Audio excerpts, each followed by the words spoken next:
कहानी की शुरुआत होती है साल 1965 में। अमेरिका के अंदर चल रही सिविल वॉर अब अपने आखिरी समय पर थी। तभी हम एक कैप्टन को देखते हैं जिसके हाथ में एक सोने का सिक्का है। वो इस तरह के सिक्कों से भरे हुए कई बक्से एक जहाज के अंदर लोड करवा रहा था। इन बक्सों के ऊपर CSA लिखा था। तभी अचानक ही उनके ऊपर हमला हो गया, लेकिन कैप्टन ने जल्दी से जहाज को पानी में उतारा और सारे इंजन बंद कर दिए ताकि अंधेरे में उसके जहाज का किसी को पता न चले। और हुआ भी कुछ ऐसा ही, वो दुश्मनों से बचकर निकल गए। अब कहानी आज के समय में पहुंची जब WHO की एक वैन में डॉक्टर सोफिया बैठी थी। ये वैन अभी अफ्रीका के लास वेगस शहर में है। इस शहर में एक बीमारी तेजी से फैलने लगी है। एक नए मरीज की जांच करने पर पता चला कि उसे भी वही बीमारी है जिसके बारे में अभी वो कुछ भी समझ नहीं पाए हैं। मरीज की मां ने बताया कि कुछ दिन पहले ये अपने पिता के साथ माली देश गया था और वहाँ से लौटने पर इसकी ये हालत हुई है। सोफिया ने मरीज को गाड़ी में बैठाया और अपने सीनियर से बात की कि अब इसे भी मिला लो तो टोटल 6 लोग हो चुके हैं। हमें जल्दी से WHO को ये फाइल देनी चाहिए। लेकिन सीनियर का मानना था कि इतने कम केसेस में कोई उनकी मदद नहीं करेगा। सोफिया अब माली देश जाकर ये पता लगाना चाहती थी कि वहाँ ऐसा क्या है कि लोग बीमार पड़ रहे हैं। माली देश में इस वक्त अंदरूनी जंग चल रही थी और सीनियर ने कहा कि कोई भी तुम्हें ऐसे खतरनाक हालातों में उस देश में जाने की परमिशन नहीं देगा। इसी दौरान एक नकाबपोश आदमी उनके ऊपर नजर रखे हुए था। शायद उसे इन डॉक्टरों का यहाँ आना पसंद नहीं है। तभी सोफिया को ध्यान आया कि मरीज के पिता का भी सैंपल ले लेना चाहिए। जिसके बाद सोफिया लाइट हाउस की तरफ निकल गई जहां वो काम कर रहा था। वहां पहुंचकर सोफिया ने देखा कि उसकी भी बिल्कुल वैसी ही हालत है जैसी उसके बेटे की थी,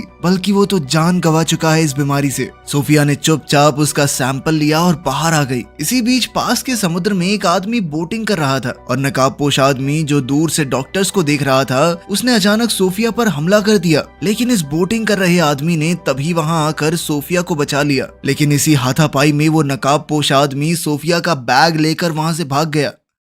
जब सोफिया की आंख खुली तो वो नोमा नाम के एक जहाज पर थी जो समुद्र में खजाना ढूंढने वालों का एक जहाज है। बाहर वही आदमी था जिसने सोफिया की जान बचाई थी। यह आदमी समुद्र में ढूंढी हुई एक कीमती मूर्ति लेकर बाहर निकला। ये लोग दरअसल ढूंढना तो उसी CSA वाले जहाज को चाहते हैं, लेकिन आज तक उसका कोई सुराग ही नहीं लग पाया। तभी अल्मोरा जो कि इस जहाज का मालिक है वहां आया। जिस आदमी ने सोफिया को बचाया उसका नाम डग है। अल्मोरा ने डग से कहा कि जो खजाना हमने ढूंढा है उसे रात को होने वाली म्यूजियम पार्टी में डिस्प्ले पर लगाना है, इसलिए जल्दी से साफ करवाओ उसे। जिसके बाद डग एक नाइजीरियन डीलर से बात करने गया। पार्टी में उस बेशकीमती मूर्ति को सबके सामने दिखाया गया। यह असल में एक अफ्रीकन राजा की कब्र है जिसकी कीमत हजारों करोड़ रुपए होगी। डग जल्दी से उस डीलर के पास पहुंचा और वहां उसने डग को एक सिक्का दिखाया जिस पर CSA लिखा हुआ था। डग ने तुरंत ये सिक्का लिया और कहा कि ये तो बरसों से मेरा सपना है। आज तक किसी को नहीं पता चला कि वो जहाज कहाँ गायब हो गया। पार्टी में मैस्कॉट कंपनी का मालिक भी है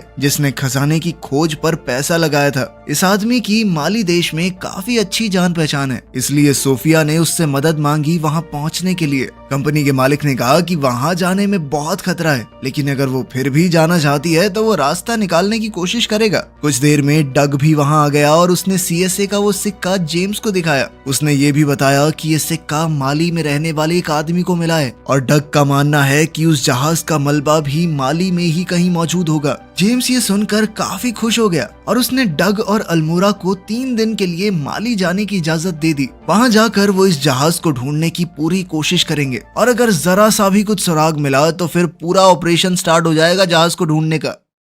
अगले दिन जब ये लोग पोर्ट पर पहुंचे तो वहां सोफिया और डॉक्टर जैक पहले ही बैठे थे। सोफिया ने डग को बताया कि जेम्स ने कहा है कि मैं और डॉक्टर जैक भी तुम्हारे साथ जा सकते हैं माली। और फिर ये 5 लोग माली की तरफ निकल गए। रात को खाना खाते हुए डग ने सोफिया को उस सिक्के के बारे में बताया और ये भी कि इस जहाज को ढूंढना डग का बचपन का सपना है। माली पहुंचते ही सोफिया और जैक अपने रास्ते निकल गए और डग और बाकी लोग उस आदमी के घर पहुंचे जिसे सिक्का मिला था। उसके घर जाकर पता चला कि वो आदमी मर चुका है। उस जहाज तक पहुंचने का उसका रास्ता फिर से बंद हो गया था। तभी डग को वहां एक मस्जिद दिखाई दी। ये तीनों वहां जाकर एक आदमी से मिले। अक्सर ऐसी धार्मिक जगहों पर पुराने पुराने रिकॉर्ड्स दर्ज रहते हैं। डग के पूछने पर वहाँ एक आदमी ने पुराने रिकॉर्ड्स में देखा। तब पता चला कि सालों पहले वहाँ के पोर्ट में एक जहाज आया था, लेकिन उस जहाज में कोई भी जिंदा नहीं बचा था और पानी का बहाव इतना तेज था कि वो जहाज बहकर आगे की तरफ चला गया। ये जानकारी डग के काफी काम आने वाली थी। वो तुरंत जाकर जेम्स से मिला और उसे सब कुछ बताया। बिना देर किए ये लोग जाव शहर, जो कि यहाँ से थोड़ा आगे है, उसकी ओर बढ़ने लगे। रास्ते में इन लोगों को अपनी बोट के एक हिस्से में कुछ मिला।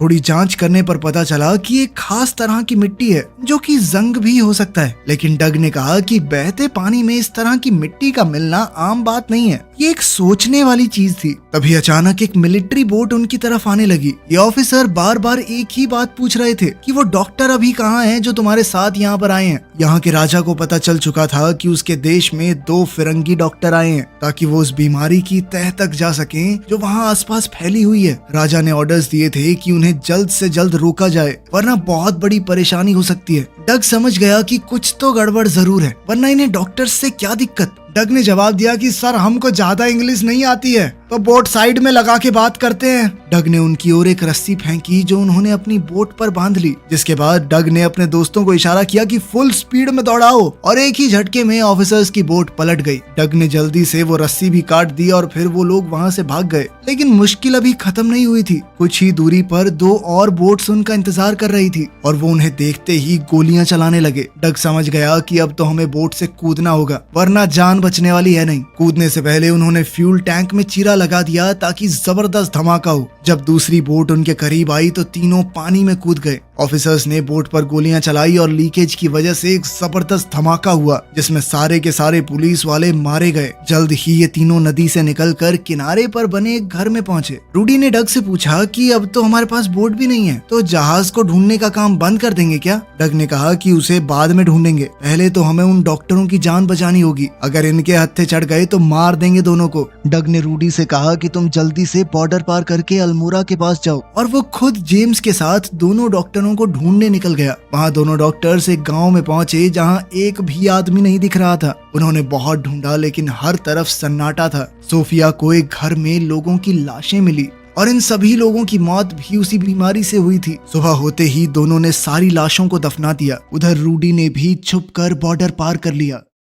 सोफिया को गांव में एक कुआं मिला और उसने सोचा कि शायद इसके अंदर कुछ मिले, तो उसने अंदर जाने की तैयारी शुरू की। नीचे पहुंचकर जब वो पानी का सैंपल लेने लगी तभी जैक ने बताया कि ऊपर कुछ मिलिट्री वाले आए हैं, और फिर गोलियां चलने की आवाज आई और जैक को छोड़कर उन्होंने बाकी सबको मार दिया। कुएं के अंदर सोफिया डरी हुई छुपी रही। तभी वहाँ एक हेलीकॉप्टर लैंड हुआ जिसमें माली देश का राजा काजिम वहाँ आया। काजिम ने जैक से पूछा कि लेडी डॉक्टर कहाँ पर है। चॉपर की आवाज सुनकर डग और जेम्स को भी पता चल गया कि डॉक्टर आसपास ही होंगे, लेकिन काजिम बहुत गुस्से में था। उसने जैक को गोली मार दी और अपने आदमियों को ऑर्डर दिया कि सोफिया को जल्द से जल्द ढूंढा जाए। डग और जेम्स पास ही में छुपकर ये सब कुछ देख रहे थे। काजिम के आदमी आसपास सबको मारने लगे। एक बार तो डग की जान भी खतरे में आ गई, लेकिन पीछे से सोफिया ने आकर काजिम के आदमी को मार दिया। अपने सीनियर डॉक्टर जैक की मौत से सोफिया को बहुत गहरा सदमा पहुंचा, लेकिन डग ने कहा कि जल्द से जल्द यहाँ से निकलना होगा क्योंकि ये जगह बिल्कुल भी सुरक्षित नहीं है। अब वो तीनों काजिम के मिलिट्री एरिया से निकलकर एक दूसरी जगह पहुंच गए, लेकिन ये लोग जहाँ पहुंचे हैं ये और भी ज्यादा खतरनाक है।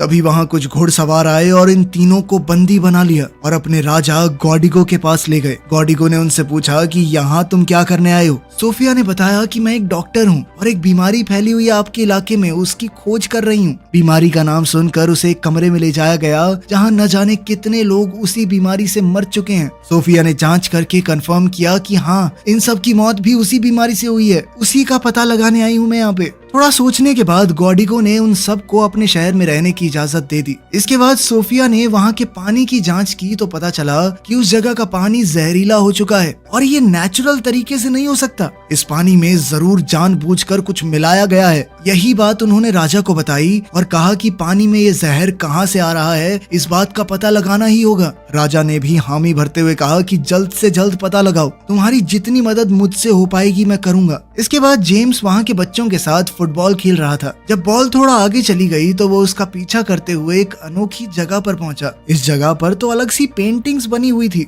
और ताज्जुब की बात यह है कि इन पेंटिंग्स में उस जहाज का जिक्र है जिसे वो ढूंढते हुए यहाँ पर आए हैं। पता चला कि वो यहीं पर किसी सूखे रेगिस्तान में दबा हुआ है। सोफिया और डग भी वहाँ इसे देखने पहुंचे। डग ने बताया कि आज से 200 साल पहले इस जगह पर एक नदी थी, लेकिन आज वो नदी सूख चुकी है। अब वो तीनों ही नदी को ढूंढने की तैयारी में लग गए। अभी वो लोग इस नदी को ढूंढने का प्लान बना ही रहे थे कि तभी उन्हें इस पेंटिंग में एक किला दिखाई दिया। मतलब इस नदी के आसपास कोई किला भी था और डग का मानना है कि हो सकता है जो पानी इस गांव में आ रहा है, जहरीला पानी, वो उसी नदी का हो। नदी पूरी तरह से सूखी ना हो, उसका पानी नीचे ही नीचे चल रहा हो। अब इन तीनों ने नदी की तरफ बढ़ने का सफर शुरू किया, उस रास्ते पर जहां 200 साल पहले नदी हुआ करती थी। जल्द ही उन्हें वो किला भी दिख गया। इस किले पर चढ़ने के बाद उन्हें एक सोलर प्लांट दिखाई दिया जो कि मैस्कॉट कंपनी का था। लेकिन ऐसी सुनसान जगह पर एक सोलर प्लांट के होने का कोई मतलब समझ नहीं आया। डग को कुछ दूरी पर एक ट्रेन दिखाई दी। ये लोग धीरे धीरे ट्रेन की तरफ बढ़े और चालाकी से ट्रेन के अंदर घुस गए। वहीं रूडी अब अल्मोड़ा के पास पहुंच चुका था। रूडी को अपने कपड़ों पर वैसे ही लाल जंग का सैंपल मिला जो उन्हें माली में अपनी बोट पर मिला था। जब रूडी ने सैंपल की टेस्टिंग की और रिजल्ट अल्मोड़ा को दिखाया तो वो ये देखकर हैरान रह गया। वहीं सोफिया, जेम्स और डग उस प्लांट के अंदर पहुंच गए। अंदर जाकर उन्हें समझ आया कि ये प्लांट एक रेडियो एक्टिव केमिकल बनाने के लिए काम कर रहा है, जो कि यहाँ मौजूद तेज सूरज की रोशनी की वजह से बहुत जल्दी बनकर तैयार हो जाएगा। तभी वहाँ सोफिया की नजर कुछ कंटेनर्स पर पड़ी जिन्हें अंडरग्राउंड ले जाया जा रहा था। इन तीनों ने उस आदमी का पीछा किया और जब बेसमेंट का दरवाजा खुला तो तीनों देखते ही रह गए। इस बेसमेंट में हजारों टन के हिसाब से रेडियो एक्टिव और जहरीले केमिकल सालों से पड़े हुए थे। कुछ कंटेनर तो दिख रहा है कि लीक भी कर रहे हैं, जो कि जमीन के अंदर रिसते हुए नीचे से बहने वाली नीरजा नदी में मिल रहे होंगे। और इस नदी का पानी माली का पूरा देश पीता है। इसी वजह से ये बीमारी इतनी तेजी से फैल रही है। वहाँ अल्मोड़ा और रूडी उस रिपोर्ट को लेकर यूएस एम्बेसी पहुंचे। ये रिपोर्ट देखकर यूएस एम्बेसी के आदमी को भी विश्वास नहीं हुआ कि ऐसा कुछ भी हो सकता है। वहीं जेम्स अपने दोस्तों के साथ प्लांट से भाग ही रहा था कि तभी मैस्कॉट के लोगों ने उन्हें पकड़ लिया। मैस्कॉट ने सोफिया से पूछा कि तुम लोग यहाँ क्या कर रहे हो और इस जगह का तुम्हें पता कैसे चला। सोफिया ने मैस्कॉट से कहा कि तुम इस प्लांट में जो भी कर रहे हो उससे लोगों की जान जा रही है। जिस पर मिस्टर मैस्कॉट ने कहा कि वो ऐसा कुछ नहीं कर रहा, बल्कि हम तो जहरीले केमिकल्स को आग में जला रहे हैं, खत्म कर रहे हैं। सोफिया ने उसे बताया कि जो केमिकल तुमने बेसमेंट में स्टोर किए हैं वो नदी में मिल रहे हैं जाकर, जिसे लोग पीकर बीमार पड़ रहे हैं। ये सुनकर तो मिस्टर मैस्कॉट भी डर गया कि कहीं ये सच तो नहीं। अब वो लोग डग और जेम्स को बांधकर कहीं ले जाने लगे। डग ने दिमाग चलाया और सोने के सिक्के की मदद से ट्रक के पीछे का दरवाजा खोल दिया, जिससे वो लोग ट्रक से अलग हो गए। मिस्टर मैस्कॉट जल्द से जल्द काजिम से मिला और जो बात भी सोफिया ने उसे बताई थी मैस्कॉट ने काजिम को बताई। काजिम ने कहा कि अगर उसे चिंता है तो प्लांट को बेशक बंद कर दे, लेकिन उसके पैसे उसे हर महीने मिलने चाहिए। उसे फर्क नहीं पड़ता लोगों के मरने से। डग और जेम्स अब इस रेगिस्तान में भटक रहे थे। उनके हाथ अभी भी बेड़ियों से ट्रक के दरवाजे से बंधे हैं। ऐसे ही बंधे हुए वो काफी दूर तक चले गए। काफी देर तक चलते चलते वो लोग भी हिम्मत हार चुके थे। लेकिन तभी बीच रास्ते में उन्हें एक टूटा हुआ प्लेन मिला जो क्रैश हो गया था, लेकिन इस प्लेन के टायर अभी भी सही थे। किसी तरह ये जहाज को रेत पर ग्लाइड करवाते हुए उस पर सवार होकर आगे जाकर एक गांव में पहुंचे। यहाँ उन्हें एक टेलीफोन मिला तो उन्होंने अल्मोड़ा को फोन किया और सारी कहानी बता दी। सोने के सिक्के को बेचकर डग ने एक जीप खरीदी। ये जीप लेकर डग और जेम्स पहुंचे गोडिगो के पास और उसके आदमियों से मदद मांगी ताकि वो लोग मिलकर काजिम से लड़ सकें। लेकिन गोडिगो के पास इतने आदमी नहीं थे और न ही काजिम की तरह बड़े बड़े हथियार। इसीलिए गोडिगो ने लड़ने से मना कर दिया, लेकिन उसने अपनी गाड़ी उन्हें दे दी जो गोडिगो ने काजिम से खरीदी थी। इस कार को लेकर जेम्स और डग प्लांट पर पहुंचे, लेकिन वहां उन्हें गेट पर ही रोक लिया गया। ये दोनों जबरदस्ती बंदूकों के सहारे अंदर घुस गए और वहां मैस्कॉट को पता चल गया कि कोई तो अंदर घुस चुका है, जिसके बाद वो तुरंत ऊपर वाले हिस्से में चला गया। डग और जेम्स जैसे ही अंदर गए उन्हें देखकर हैरानी हुई कि पूरा प्लांट खाली हो चुका था।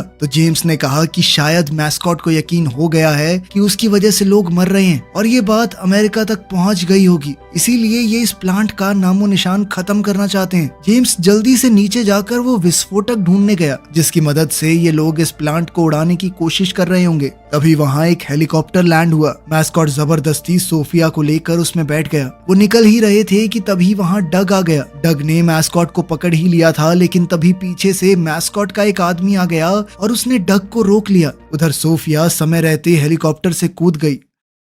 नीचे जेम्स को वो बम एक कंटेनर में मिल गया और उसने बम वहां से निकालकर अपने बैग में रख लिया। इसी दौरान मैस्कॉट ने चॉपर में बैठकर अपने प्रोग्राम से सोलर प्लांट को सूरज की तरफ कर दिया। अब सभी सोलर पैनल बहुत तेजी से काम करने लगे, लेकिन जेम्स की काबिलियत की वजह से कोई धमाका नहीं हुआ, क्योंकि जेम्स ने बम डिस्कनेक्ट कर ही दिया था। मैस्कॉट को ये देखकर बहुत गुस्सा आया। सोफिया और डग ने मैस्कॉट के आदमी से छुटकारा पाया और फिर ये तीनों कार में बैठकर वहां से निकल गए, क्योंकि अभी उन्हें यहाँ से बहुत दूर जाना है। लेकिन तभी काजिम का हेलीकॉप्टर उनका पीछा करने लगा। काजिम उनके ऊपर गोलियां बरसाने लगा। डग ने जेम्स से कहा कि जो भी तुझे विस्फोटक बेसमेंट में मिले थे उन्हें बाहर फेंकना शुरू कर दे। जब जेम्स ने ऐसा किया तो जहाँ जहाँ काजिम की गोलियां लगती रही वहाँ वहाँ धमाके होते रहे। इतना ज्यादा धुआं और धूल उड़ गई कि काजिम को अपना हेलीकॉप्टर मोड़ना पड़ा। लेकिन इन धमाकों की वजह से कुछ ऐसा हुआ जिसकी उन्हें उम्मीद ही नहीं थी। उस जगह से रेत खिसक गई और वो जहाज जो नीचे दबा हुआ था ऊपर आ गया। जहाज को देखते ही तीनों उसके अंदर छुप गए, लेकिन काजिम को पता चल गया और वो एक बार फिर से जहाज पर गोलियां चलाने लगा। काजिम के बहुत से लोग वहां पर आ गए और उन्हें चारों तरफ से घेर लिया। जहाज पर हो रहे हमलों से जहाज के अंदर मौजूद कंटेनर्स खुल गए और उनसे सोने के सिक्के बाहर गिरने लगे। ये देखकर डग को यकीन नहीं हुआ कि ये सिक्के अभी भी सही सलामत हैं। तभी इन लोगों को जहाज के अंदर एक पुरानी तोप मिली जो अभी भी काफी अच्छी हालत में थी। अब वो लोग इस तोप को चलाने की तैयारी में लग गए। जैसे ही काजिम का हेलीकॉप्टर उनके निशाने पर आया, उन्होंने तोप चला दी। हेलीकॉप्टर में जबरदस्त धमाका हुआ जिसमें काजिम मारा गया, जिसके बाद काजिम की पूरी फौज ने सरेंडर भी कर दिया। ये तीनों बाहर आकर पूरी तरह चौंक गए कि इतनी बड़ी फौज ने हमारे आगे सरेंडर क्यों किया। लेकिन तभी उन्होंने पीछे मुड़कर देखा कि गोडिगो के आदमी उन्हें हर तरफ से घेर कर खड़े थे। उधर अमेरिका में एक अंडरकवर एजेंट जो कि ये सारी हरकत जान चुका था, उसने जानबूझकर मैस्कॉट की ड्रिंक में वही जहर मिला दिया जो वो माली के लोगों को पिला रहा था, और जल्द ही उसका भी वही हश्र होगा जो उसने लोगों के साथ किया है। आखिर में हम डग और सोफिया को एक साथ देखते हैं। डग ने वो खजाना गोडिगो और उसके लोगों के लिए ही छोड़ दिया था, क्योंकि इस बीमारी में सबसे ज्यादा उनका ही नुकसान हुआ था और उनकी जमीन है, खजाने पर हक भी उनका ही बनता है। वीडियो पसंद आई तो लाइक कर देना, चैनल को सब्सक्राइब कर देना। मिलते हैं अगली वीडियो में।